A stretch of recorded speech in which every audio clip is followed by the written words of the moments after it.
For nearly 25 years, police have been searching for the killer of Nancy Probst after she was found dead in her home in Midwest City. In a Fox 25 exclusive, I sat down with the initial investigators of the case and Nancy's family to find out how they're working to keep hope alive in a decades-old cold case.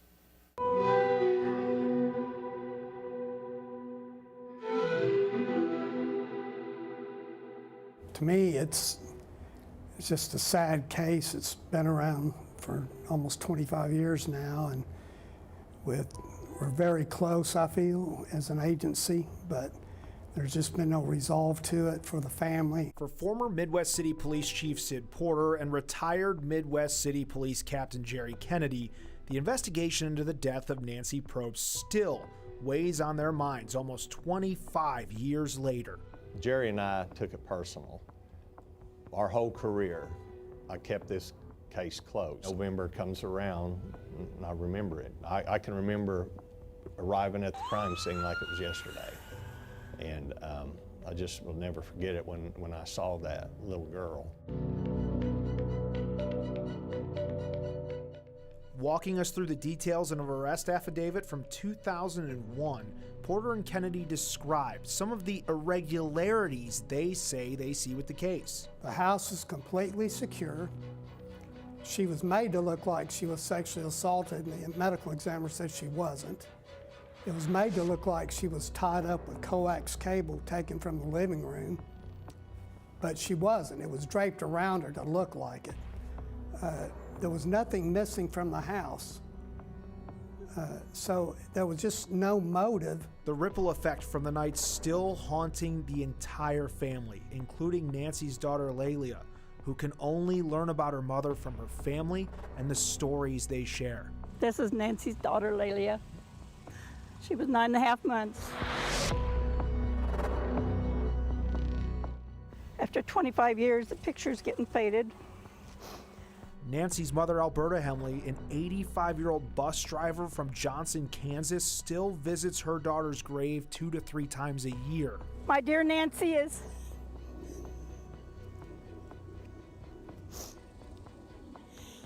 She should be with us today.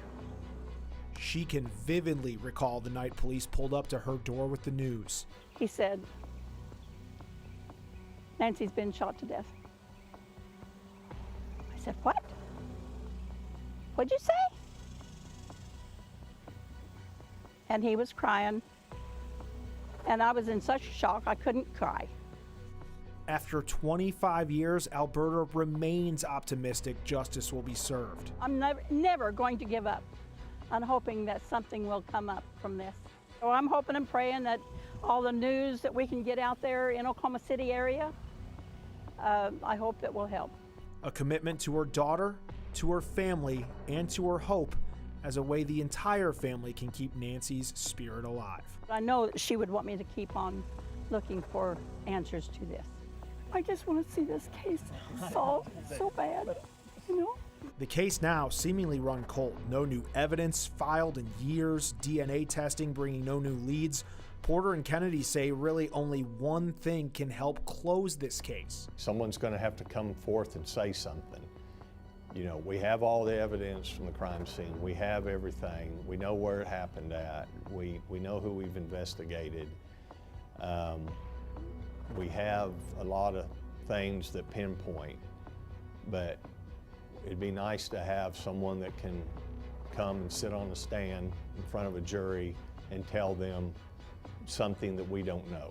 For now, all the family can do is stick together and hope for answers in the case of Nancy Probst. I miss Nancy so much. Just knowing that it shouldn't have gone this way.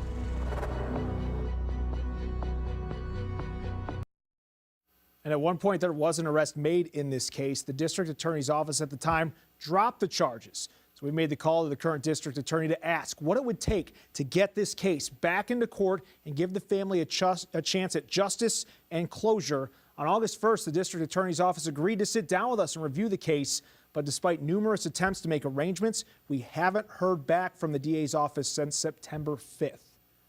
Midwest City Police teaming up with UCO's Forensic Science Institute to expand the cold case task force collaboration. Through this partnership, UCO faculty and students in the Cold Case Investigations course will review actual cold cases provided by Midwest City Police. They'll look at case materials like fingerprints, DNA, and tire impressions, and make recommendations about which evidence is suitable for new forensic testing.